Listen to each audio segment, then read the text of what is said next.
દહેગામ સુજાના મુવાડા ગામે મહિલા પર વીજળી પડતા મોત. મહિલા પિયરમાં ખેતરમાં ચાર પૂરો લેવા ગયેલ. દહેગામ તાલુકાના સુજાના મુવાડા ગામે પિયરમાં ગયેલા બેઝીબેન ઉર્ફે બેઝીબેન સોમાજી સોલંકી ઉંમર વર્ષ 45ના સાંજના 4 વાગ્યાના સુમારે એક 13 વર્ષની દીકરી સાથે સુજાના મુવાડા ગામની સીમના ખેતરમાં ચાર પૂળો લેવા ગયેલ. ત્યારે વીજળીના ચમકારા અને વીજ કડાકા સાથે વરસાદના ઝાપટા પડ્યા હતા.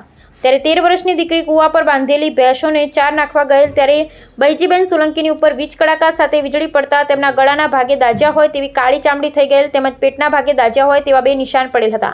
તેમના પર વીજળી પડતા બૈજીબેન સોલંકી ખેતરમાં ઢળી પડેલા જોઈને દીકરીએ બોલાવતા બૈજીબેન બોલી ન શકતા, તેથી દીકરી ઘરે દોડી જઈ પરિવારજનોને જાણ કરતા તેઓ ખેતરમાં દોડી ગયેલા. ત્યાંથી બૈજીબેનને દહેગામ સામૂહિક આરોગ્ય કેન્દ્રમાં સારવાર અર્થે લાવતા દહેગામ પોલીસને જાણ કરતા પોલીસ આવી પહોંચી. ત્યારે ફરજ પરના તબીબે તપાસ કરી મહિલાને મૃતક જાહેર કર્યા બાદ મહિલાનું પોસ્ટમોર્ટમ પીએમ રિપોર્ટમાં જણાવ્યું હતું કે મહિલા પર વીજળી પડવાથી મહિલાનું મોત નીપજ્યું હતું. બાદ ડેડ બોડી પશુજના મુવાડાના સાસરિયાને સુપ્રત કરતા એમ્બ્યુલન્સ વાનમાં લઈ જઈ અંતિમ સંસ્કાર કર્યા હતા. આ ઘટનાથી આખા પંથકમાં શોકનો માતમ છવાઈ ગયો હતો.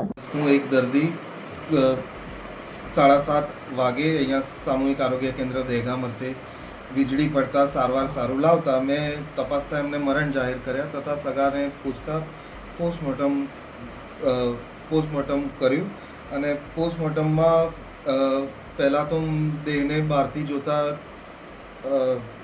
ડાબા ગળાએ તે વીજળીનો કરંટનો એન્ટ્રી પોઈન્ટ તથા છાતીના ડાબા ભાગે એક્ઝિટ પોઈન્ટ દેખાતો હતો તથા પોસ્ટમોર્ટમને વધુ આગળ ધરતા હૃદયનું તપાસ કરતા હૃદયના નીચેની જે 2 ચેમ્બર હોય એ સંપૂર્ણ સંકોચાયેલી હતી તથા ચામડીની નીચે નાના નાના ઝીણા હેમરેજ દેખાતા હતા તથા મગજમાં ઝીણા હેમરેજ થોડા ભાગોમાં દેખાતા હતા.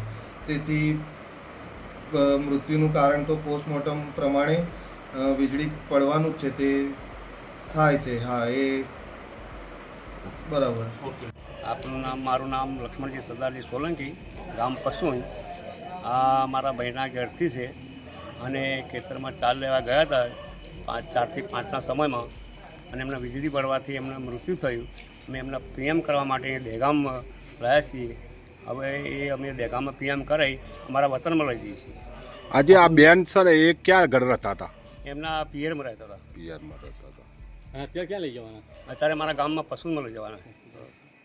એમાં આ જે બનાવ બન્યો ને એ કઈ જગ્યાએ બન્યો હતો પહેલાં?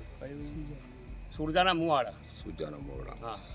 એવો શું બનાવ બન્યો હતો? વીજળી પડી, ઘાસ લેવા ગયા હતા, વીજળી પડવાથી એમનું મૃત્યુ થયું અને હું પીએમ કરવા અહીંયા દહેગામમાં લાવ્યા. હવે મારા વતનમાં લઈ જાઉં છું. સરસ.